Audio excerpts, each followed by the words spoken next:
Yan.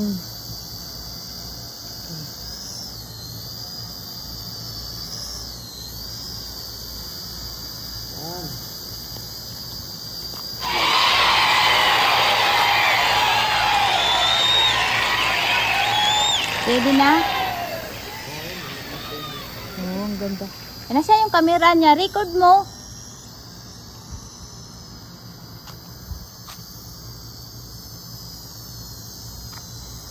Yan na yung galing. Ganyan na yung drone ko. Oh.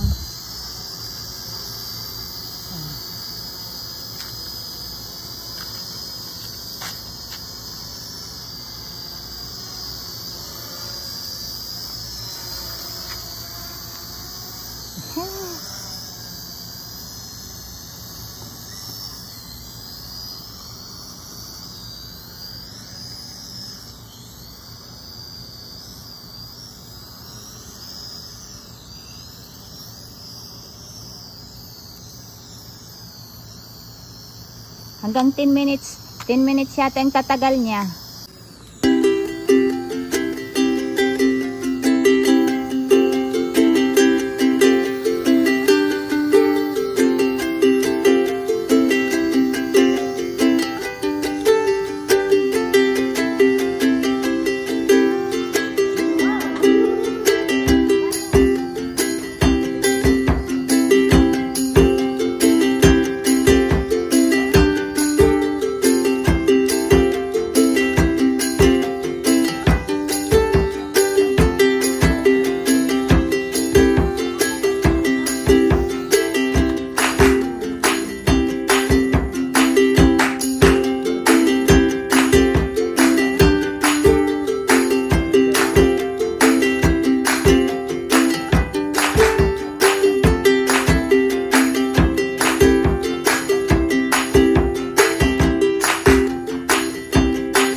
Ayan na.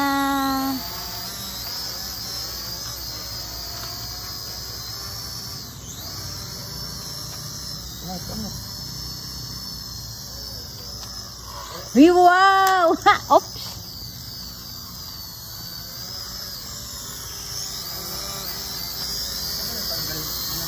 Oo. Just up the road. Awesome. How big is the car? Got a little bigger. So far, so Okay na? Her name's Joella. Joelle, and this is Tessa. Tagal ah. Kyle. Ayaw ah. Yeah, I'm sure I'll forget all of it. Unti-unti mo lang ang angat mo. Yung button up.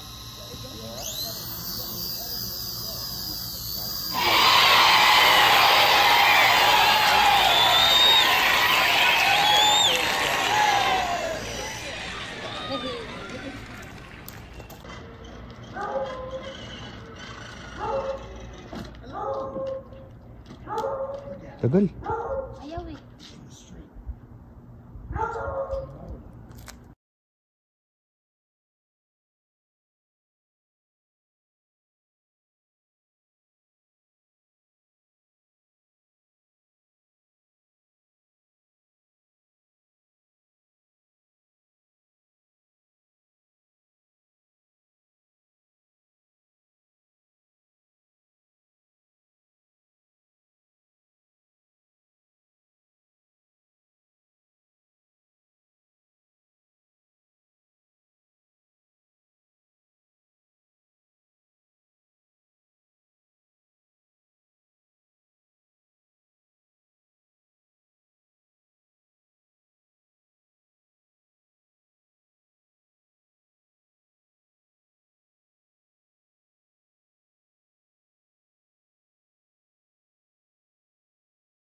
Ayun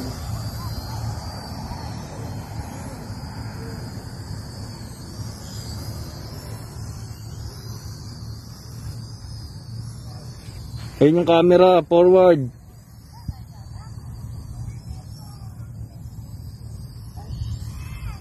Lapag mo, lapag mo. Ay, shit.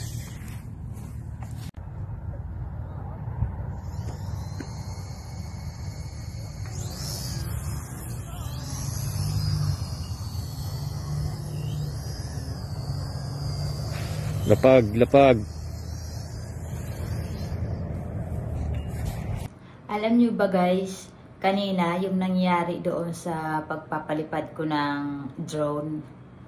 Grabe, exciting sana, kaso nung third times ko na siyang ginamit, pinalipad ko na siya ng mataas kasi akala ko okay ko na, kaya ko na siyang i-handle.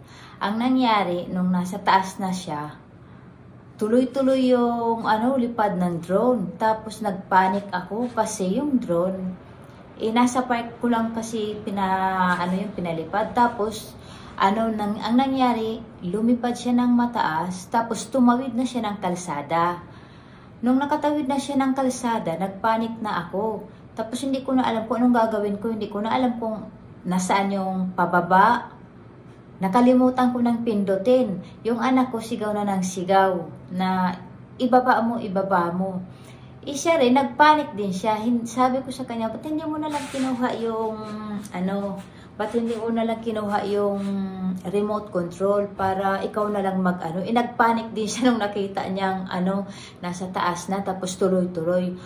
Ang ginawa namin, tumakbo kami ng tumakbo, hinabol namin. Kaso nga, yung place na napuntahan ng drone ko is gated community siya. So, hindi kami basta-basta makapasok. Ang nangyari noon, may dumating na sasakyan. Kumbaga, nag-antay muna kami na magbukas yung gate. So, may dumaan na sasakyan. So, nakapasok kami doon sa community na yon. Tapos, pagdating namin doon sa loob, tinandaan namin kung saan nakapoint yung mukha ng drone. So, sabi ko sa anak ko, parang dito talaga napunta yung drone na yon. So, ikot lang kami ng ikot. Ikot kami ng ikot. Habang nag-iikot kami, may nakita akong isang kapirasong part ng drone niya na natanggal. So, kinutuban ako. Sabi ko, may possible na dito sa bahay na to bumagsak yung drone ko. So, naglakas ng loob ako na kumatok doon sa bahay na yon. Buti na lang nung kumatok ako, yung may-ari, napakabait. Tapos, hinanap muna nila bago kami pinapasok. Hinanap muna nilang mag-asawa. Hindi nila makita. Tapos sabi, dali, pasok kayo. Sabi ng babae, pumasok kayo, tumulong kayo sa paghanap. So, pinapasok kami doon sa loob ng bahay. Nung pumasok na kami doon sa loob ng bahay, tapos pinapunta kami doon sa backyard nila, hanap kami ng hanap, pumatong pa kami sa nila, doon sa pader, para tingnan din yung kabila. Wala talaga, as in, sabi namin, wala talaga. So, give up na kami, lumabas na kami ng bahay. Paglabas namin ng bahay, lumabas din yung may-ari, tapos tumulong siya, naghanap din siya, tinulungan niya kami doon sa labas. Tapos bigla siyang napatanaw doon sa bubong ng bahay nila. Tapos may napansin siya doon banda sa taas ng balcony niya, medyo may bubong din kasi. Sabi niya, parang mayroong itim na nakalagay doon sa sa bubong. Sabi niya, tinanong niya yung anak ko, sabi niya, hindi kaya yun? Sabi, ano bang kulay ng drone? Sabi ng anak ko, is black. Tapos sabi niya, hindi kaya yun kasi wala naman yung ganyan dati na may itim yung pinaka Sabi ng anak ko, nga parang yun nga yun. So, ang nangyari, sabi niya, sige, babalik ako doon sa loob ng bahay, titingnan ko. So, pumunta siya doon sa balcony nila. Pagtingin niya doon sa balcony, nakita nga niya, sabi niya, drone nga. Diyos ko, yung feelings ko na yun na sobrang saya ko talaga. Dahil kinakabahan ako, sabi ko lang, mapagalitan ako nito kasi kabibili nga lang. So, super bait talaga nung may-ari ng bahay na yun. Grabe. Kinuha niya yung number ko, tapos hindi ko naman kinuha yung number niya. Kinuha lang niya yung number ko, tapos sabi niya, call daw niya ako.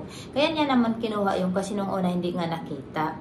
Tapos sabi ko sa kanya nung nung nagpasalamat ako pa uwi na kami, sabi ko i-text niya ako or i-call niya ako, sabi ko sa kanya, para magkaroon kami ng communication kasi hindi naman sila malayo dito sa bahay namin. So yun lang guys ang experience ko talaga, as in grabe. Sabi ko first time kung nagpalipad, akala ko ganun kadali yun. Mahirap din pala. Sabi ko ngayon, pero at least masayang-masaya ako dahil nagkaroon ako ng ganun. Nasubukan na rin namin yung camera. So, hindi nga lang masyadong maganda yung quality ng camera, pero nandadaya lang siguro yung nun kasi nakalagay 1080p, pero yung result ng camera niya medyo malabo konti. Pero okay na rin. Sabi nga, baguhan lang. Kapag expert na talaga, pwede ka nang bumili ng medyo mahal-mahal lang konti. So, yun lang guys. Sana guys, nag-enjoy kayo sa video ko. Siya nga pala yung mga hindi pa nag-subscribe.